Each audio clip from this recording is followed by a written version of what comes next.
Hey guys, happy Saturday. Hope you're having an amazing day and I hope you had a lovely week. Welcome to Unscripted with Amal. If it's your first time joining, welcome. My name is Amal Cash and this is Unscripted with Amal. If you're coming back from all the other episodes, thank you so much. But guys, before we go any further, guys, please like, subscribe, comment, and turn on notifications so that you can know whenever I post up new content, please. Before I go any further, guys, I must apologize. I know I didn't post content last week.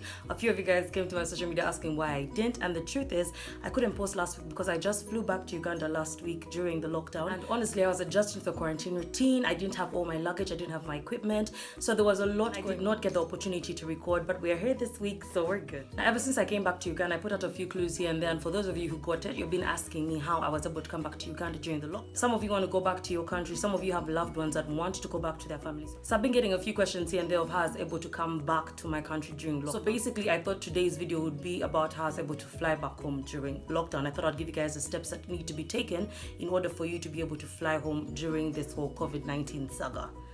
So first things first, I flew back home because honestly I haven't been home in 2 years. My family was missing me.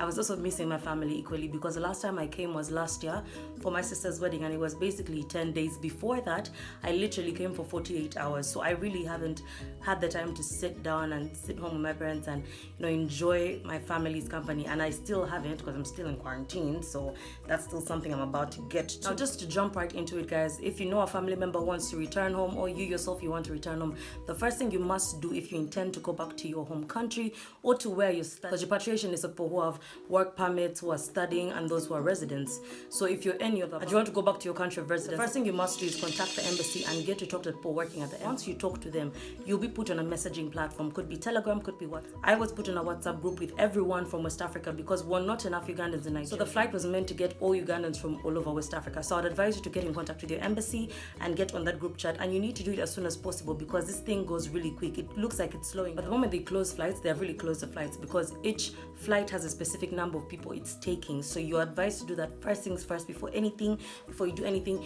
get on that list and put yourself on that list and make sure you're one of the people that are on the list intending to fly back home. Once you're on that list, people on the group, all of you will start discussing proposed dates to fly back home. We had different proposed dates. Honestly, it took like a month because we were quite few and were required to be around 70 people for the flight, and for around a month we're only 20.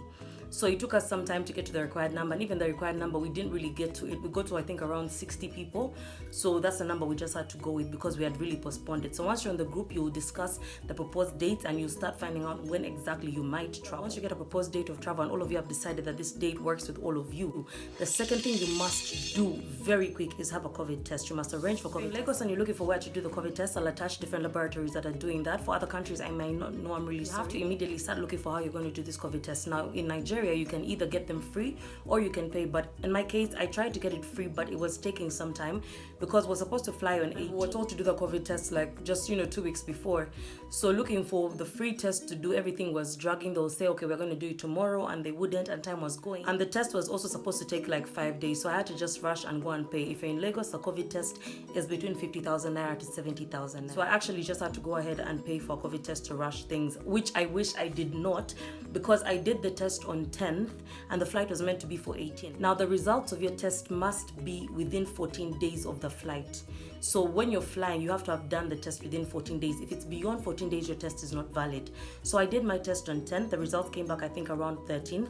The flight was meant to be 18th. Guys, they postponed the flight. They postponed the flight to 24th. I was just lucky because 24 minus 10 is 14. So I was just at the mark of 14. Otherwise, I would have had to pay another 50,000 naira, which is just money that was not really existing, honestly. So yes, you must make sure that whatever test you're taking goes within the days of the flight. So you must know the flight date before you do the test, and you must count 14 days. Also remember that the test takes between 3 to 5 days. So don't go and do it 2 days before you leave. Do it at least a week before, so that you can receive the test in due time, and then they can also be valid. So yes, number 2 would be make sure you get your COVID test done. And that COVID test hurts. I tried to do a video showing how the COVID test is going to be, but it doesn't look pretty. So either I'll put it there or I won't, but it really hurts. It's through your nose. And I did mine, the first one was in Nigeria. I don't know if that guy was angry with me because I went to do the test, because I went all the way to Ikeja to do this test, and this man comes out in PPE, and then the way I'd seen it in videos, it looked like just a normal cotton bud, okay, like swab the nose, swab the mouth. So he came with this long thing. I'm like, why is it so long? This man told me, this was the first thing he told me before doing the test.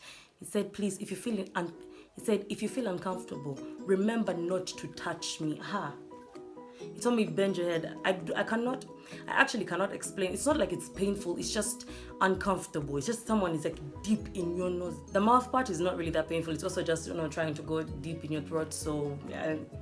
So I don't think that will be much of a problem. So yes, number 2, guys, make sure you go and do your COVID test. Otherwise, even if you pay for that flight, you will not go without any COVID test. Now, once you've got your COVID test, number 3, you'll be asked to make a reservation at a hotel. Because obviously, you're not going to spend quarantine in your house. You have to spend it at a hotel or at a hospital. Now, for the Ugandans, there's a list of hotels you're given once you register with the embassy. There's a list of hotels you're given, and it goes from high-priced hotels to averagely priced hotels. And also, if you do not have a budget for hotels, there are also hospitals. There are different places that you can stay at for free. So you're advised to make those reservations early enough, especially if you're going to the hospitals and the other areas that are free. You must book early enough just so that there's enough space for you. For the hotels as well, you're also advised to book early enough. And the hotel must recognize your reservation for you to be able to get a ticket from the airline. Without the reservation, there's no way you're going. For some countries, the government is the one providing the hotels and the facilities for quarantine. But for Uganda, it's not really like that, unless you're going to the hospitals and the other places that are free.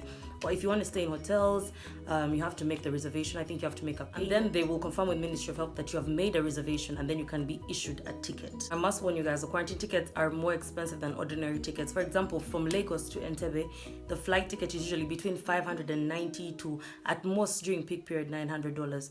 But this flight was around $1,400, and that was economy. So you might actually want to get an estimate of the price, because there are people that had to actually wait for the airport spaces to open. So you might want to get an estimate of the price before going ahead to take all these tests, because it would be sad if you paid money for a COVID test, paid money to reserve a hotel, and then only to find out that the price of the ticket is beyond your budget. So please ensure to make sure that you know the price of the ticket before you can go ahead with all of these plans, because what I've realized is for many people, the ticket is much more expensive. Now, the next step is mainly for Ugandans, because I can't really speak for all the other countries. For the Ugandans, the plane that picked us was quite small. So because it was small, we're only allowed to have 1 suitcase with us on board. Now, I was traveling with around 4 suitcases, and I found this out quite later. I found it out like 5 days to the flight. So for all you guys, if you're traveling to Uganda, just know the plane that's picking you is going to be quite small. So if you're traveling with a lot of luggage, you might want to go to cargo or DHL. My own experience, I was talking to my mom and I was telling her I have to send suitcases through DHL, and she was trying to explain to me that DHL is quite expensive. I was like, yeah, how much is it going to be? Like what, $100? At the worst, $300 really. So I went to the DHL offices the day before my flight. So I went to DHL with my 3 suitcases and a whole lot of confidence. I got out of the car. I asked them, please help me check this inside. I sat inside in the office, so comfortable. And I was telling the guys, yes, guys, please wrap the suitcases. Yeah, I don't want anyone to steal anything. Please just wrap them. Make sure wrap them well, please. Yeah, you can now go and weigh them. So I'm sitting across from this lady and I'm asking her, how much is it? Like I kept saying, how much is it? Please, I'm in a rush. Because this was literally the evening before my flight. My flight was in the morning and this is like 4 p.m. So I'm like, please hurry. I mean, how much is it going to be, guys? Please, let's be fast. Let's be fast. So the lady weighs, she weighs. So I'm sitting there. She took her time. She took like a good 20 minutes. I kept sitting like, madam. She was like, wait. So I was texting my friend. I'm like, how much do you think she's going to be? She's like, just prepare at the very worst 100K. I'm like, 100K for what? What am I sending? How am I going to pay 100,000 for what? So anyway, after a good 20 minutes, they call my name. They're like, Amal Kansima. I come. So I asked the lady, how much is it? So the lady says something like 694,300. I'm like, pardon? She's like, 694,300. I'm like, pardon me? She's like, 694,300. I'm like, okay. So I text my friend. I'm like, I think she has mentioned something like 690,000. My friend was like, maybe she's talking Uganda shillings, or maybe you didn't hear. Well, you know, you have a problem. She could have said 69,300. I'm like, 69,300 makes sense. So I asked the lady, I'm like, sorry, please, you might need to write it down. I'm having a problem today. I can't hear well. Please write it down. So she's like, okay, no problem. So she takes another 5 minutes. She does more calculations. I'm like, I knew she had made a mistake. I knew there had to be a mistake. All the zeros cannot belong to me. So she does it for a while. And then she slides me a note. She's like, excuse me, madam, here is your note. She gave me a note of 763,900. And in front of it was like the Naira symbol, you know, like the L, like 2 bars. But after seeing that symbol, I said, I'm like, sorry ma, is this Uganda shillings or Naira? Because I'm sending it to Uganda. I did not think that could be Naira. It just didn't make sense. I have a thing naturally, ever since I went to Lagos, whenever something is too expensive, I keep imagining that you must be telling me Uganda shilling. Madam, is this Uganda shilling? She's like, no, it's 763,000. I'm like, madam, I'm not selling these clothes. I'm not selling clothes. They are different. These are just my normal clothes that I'm going home with to wear. She's like, yes, but the weight we are charging by that. But we charge by weight, not by the contents of the suitcase. I'm like, huh? I sat like, have you ever sat? Remember how I was telling people, yeah, wrap the cases, wrap. I was acting like a boss. I started talking slowly to the guys, like, take it back, get it off, remove it, please, hurry, take it outside. Do I look like I'm going to pay that money? Take it outside now. Call my mom and tell her that I cannot pay that money because what am I sending back home? I rather leave the cases here. So I went with cargo. So for the guys who are planning on traveling, you might want to use cargo. I sent mine through Ethiopian and it was around, if you're planning to send things, it might be, because mine was 3 suitcases and my luggage was around 80 kilograms. I ended up paying, well, you might want to budget between 1.5 million Uganda shillings and 4 million Uganda shillings, between that, excluding clearance.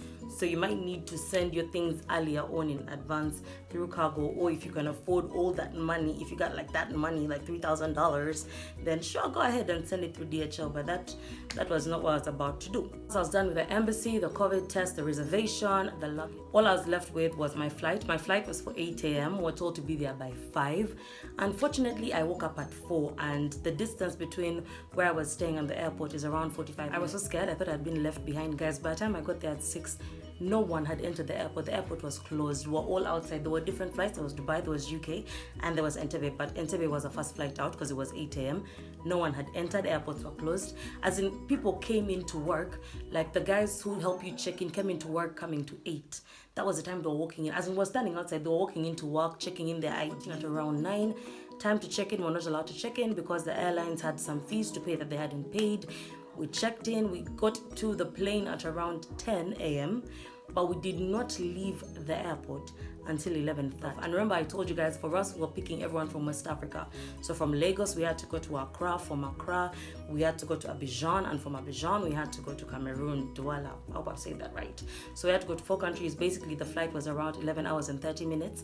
We were meant to land in Entebbe by 9, but we ended up landing at around 1. Now, when we got to Entebbe, everyone was so happy. First of all, the pilots did a very good job. It was a small plane, but we did not experience turbulence. We got to the airport. Honestly, nothing could have prepared me for what happened at the airport. First of all, we're coming with a celebrity, Eddie Kenzo. Everyone was getting out and no one was saying anything. So I also get out. Best believe I was in a jumpsuit, sandals, and a jumper. So getting out, I'm thinking it's a normal thing. I reached the top of the stairs and it was like a whole line of press, like cameras, TV stations. And I'm out here looking like a bag of struggle. I was like, wow, this is why I'm single. But anyway, so I go down the stairs, rushing, enter. Now, the moment you enter the airport, before you even proceed to get your luggage, you have to do a COVID test again. Luckily, these guys that were doing the COVID test were very nice. They didn't give me much of a problem, so they did the COVID test. From the COVID test, you'll go to immigration. Another thing you must note, when you go to immigration, they will take your passport. They take your passport and you get your passport after your quarantine period. When you finally gotten your final COVID results, then you use the receipt they give you to go to their immigration office and pick up your passport. So you will not leave the airport with your passport. Immigration, you'll go and pick your luggage. From there, you'll go back outside where the planes are, and then you'll enter your respective buses to your hotels according to where you're going. So there'll be a bus for Entebbe, a bus for Munyonyo, a bus for Kampala, and a bus for everywhere, basically. Got to my hotel at around 4 a.m. And one thing about my hotel is I'm not even allowed to have my hotel card. So for you guys who think you'll go to hotels and you can mingle with your friends, it's different with different hotels. But like for my hotel in specific, I'm not allowed to even have my hotel card. So I cannot even open the door and close it. If I get out of... So at the airport, you're given a form which states that if you basically disobey the quarantine rules, maybe you go down to meet your friends, maybe you want to, go and pick something from the reception and you don't want to obey the rules. When the 14 days are done, my guy, when the 14 days are done, you'll be asked to do another 14 days because you had contact with people who have not been tested. Once you come into quarantine, just obey the quarantine rules and just don't go out, because I personally haven't even gone to the corridor. Just obey the rules. It's just 14 days. It's actually 17 days. 14th day, you have another COVID-19 test, and when the results come out, you go. So 17 days. So when you're budgeting your money, no, it's 17 days and not 14 days, because on the 14th day, you'll have another COVID-19 test. So basically, that is how to come back home. Get in touch with the embassy, get your COVID test done, make your reservations, book your ticket, send your luggage home if it's too much, and obey the quarantine rules, guys. So that is how I was able to come back home during lockdown. So video helps you guys if you have a loved one outside, or if it's you that wants to go back to your country. I hope this video helps you guys. See you guys next week with more content. I'll finally be home and have all my equipment. Thank you guys for tuning in. Thank you for powering through. Please do not forget to like, subscribe, comment. If you have anything in specific you'd like me to talk about, my social media handles are here, and you can also drop it in the comment box, and I'll be reading through to find out what you guys would want me to talk about. Thank you so much. Don't forget to like, subscribe, comment, and turn on notifications. It is honestly so hot. We are not allowed to have air conditioner, by the way, because they believe air conditioner spreads COVID. So if I'm sweating in this video, deal with it, honestly, because we're not allowed to have air conditioner. We just have a fan, and I can't have a fan during the video. So yes, guys, thank you. Love you.